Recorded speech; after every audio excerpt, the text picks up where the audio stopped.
सुप्रभात पिलामाने आज आमे पंचम श्रेणी साहित्य बहिर आमे भारतर शिशु कविताटी को पढ़िबा। पूर्व पीरियड रे मु तुम माननकु कवि अन्नदा प्रसाद रक्षितଙ୍କ विषय रे परिचय देइथिली। पिलामाने एबे मु कविताटी को आवृत्ति करूछि, तुमे मन देई सुनो।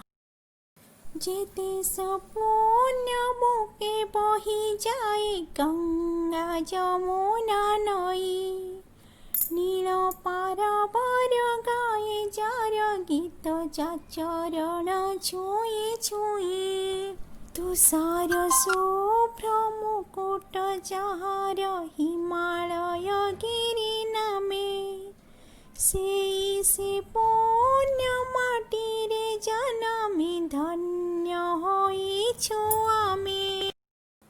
ए देश माटी रे गढ़ा आम देह, ए देह माटी रे मिशु, एई भारतर संतान आमे, आमे अगणित शिशु।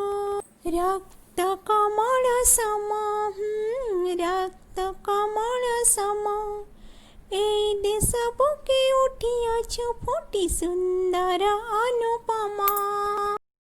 सुरभि छुटाई दिग महकाई नवतरु शाखे दोली, ए देश कानने उठिअछु फुटी रंग कुसुम कली। मरु प्रांतरे छुटाइबु आमे अमृतर बारी धारा, नव पुलकारे भरी देबु प्राण हसाई जगत सारा।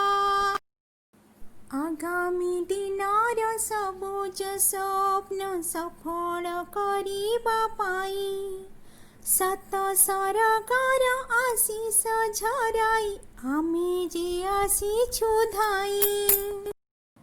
मुख मुखे देबु भाषा, मुख मुखे देबु भाषा, ए देश ओसारे मधुर काकली लक्ष्य मनर आशा।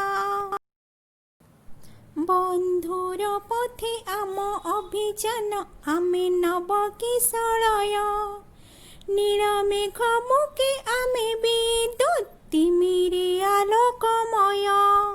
एई भारतर संतान आमे लक्ष्य शिशुर दल, आगामी दिनर नव संकेत मनरे असीम बल।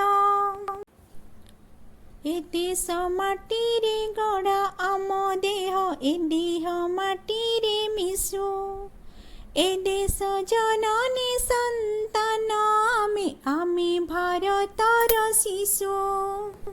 उदय तपन सम, उदय तपन सम, ऊर्ध्वरे चिर तोड़ी आमे जळु जळिबा आमरी धर्म, ऊर्ध्वरे शिर तोड़ी आमे जळु जळिबा आमरी धर्म।